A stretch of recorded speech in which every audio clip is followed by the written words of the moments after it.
আমাদের জীবন একটা ঝুঁকির মধ্যে। হাসান মামুন আমাদের কর্মীদের কি এই হত্যা করছে, রেপ করছে, বাড়িঘর জ্বালিয়ে দিচ্ছে, পুড়িয়ে দিচ্ছে। কয়েকদিন পরে হয়তো আমারও লাশ পাওয়া যেতে পারে। আর যদি নির্বাচন না হয়, কোনো কারণে বানচাল হয়, বাংলাদেশ আপনার সিরিয়া, আফ্রিকার মতো সংঘাতপূর্ণ একটি অঞ্চলে পরিণত হবে, দেশে গৃহযুদ্ধ হয়ে যাবে। আমি গত এক সপ্তাহ ধরে বারবার বলে আসছিলাম যে এখানে বিএনপির উচ্ছৃঙ্খল নেতা দল থেকে বহিষ্কৃত হয়েছেন শৃঙ্খলা ভঙ্গের কারণে।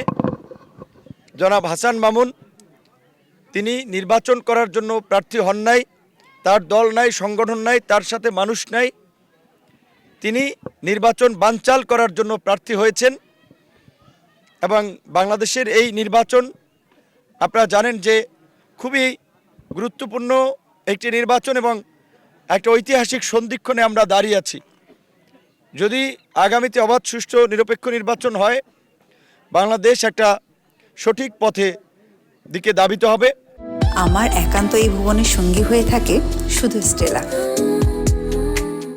আর যদি নির্বাচন না হয়, কোনো কারণে বানচাল হয়, বাংলাদেশ আপনার সিরিয়া, আফ্রিকার মতো সংঘাতপূর্ণ একটি অঞ্চলে পরিণত হবে, দেশে গৃহযুদ্ধ হয়ে যাবে।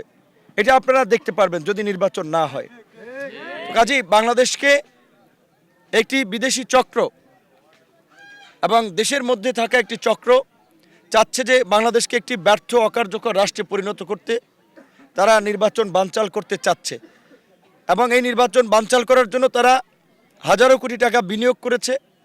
প্রার্থীদেরকে টার্গেট করে কয়েকটি জায়গায় আপনারা দেখেছেন গুলি চালিয়েছে এবং হাসান মামুন এখানে যেই পরিমাণ টাকার ছড়াছড়ি করছেন, এতে স্পষ্টত যে তার হলফনামায় দেখেছেন বার্ষিক আয় 7 লাখ টাকা। নির্বাচনের মধ্যে ইতিমধ্যেই তিনি অন্তত আমাদের অনুমান, সঠিক জানি না, মানুষ যেটা বলে যে বিভিন্ন জায়গায় লাখ লাখ টাকা দিচ্ছে বিভিন্ন কর্মীকে কিনে নেওয়ার জন্য। আমাদের দলের কর্মীকে, যাদেরকে আমরা 500 টাকা দিতে পারি না, তাদেরকে 50,000 টাকা দিয়ে কিনে নিচ্ছে এবং ইউটিউবার, ফেসবুকের দিয়ে সেগুলো আবার প্রচার করাচ্ছেন যে গণ অধিকার কর্মীরা এই স্বতন্ত্র মার্কার প্রার্থীর পক্ষে যোগ দিয়েছে। যার দল নাই, যার রাজনৈতিক অবস্থান নাই, তার পক্ষে তো কোনো বিবেকবান মানুষ আসলে হাঁটবে না। কারণ তার পক্ষে হাঁটবে কেন? তার তো কোনো ভিত্তি নেই। তো তিনি এই কাজগুলো করছেন স্পষ্টতই এই নির্বাচনী পরিবেশ বানচাল করার জন্য। এবং যেহেতু গণ অধিকার পরিষদ একটি রাজনৈতিক দল, আমরা বিএনপির সাথে জোট করে নির্বাচন করছি। আজকে প্রতিপক্ষ অনেকেই চাচ্ছেন না বিএনপি জোটের প্রার্থীরা জয়লাভ করুক, বিএনপি রাষ্ট্র ক্ষমতায় আসুক।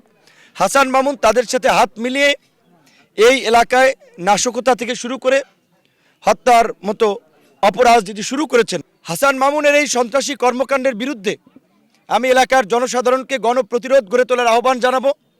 এলাকাবাসীকে বলবো বিএনপি আমাদের সাথে, আমরা গণ অধিকার পরিষদ আছি। আমরা যদি হাসান মামুনের এই সন্ত্রাসী কার্যক্রমের বিরুদ্ধে দাঁড়াই, হাসান মামুন 1 সেকেন্ড এলাকায় টিকতে পারবে না। কাজেই আপনাদেরকে দাঁড়াতে হবে, আপনাদেরকে ভুলে গেলে চলবে না। এতদিন হাসান মামুন বিএনপির শক্তিতে এই এলাকায় আওয়ামী লীগ সহ সাধারণ মানুষের বিরুদ্ধে মামলা দিয়েছে, হয়রানি করেছে, সাধারণ মানুষকে জিম্মি করেছে।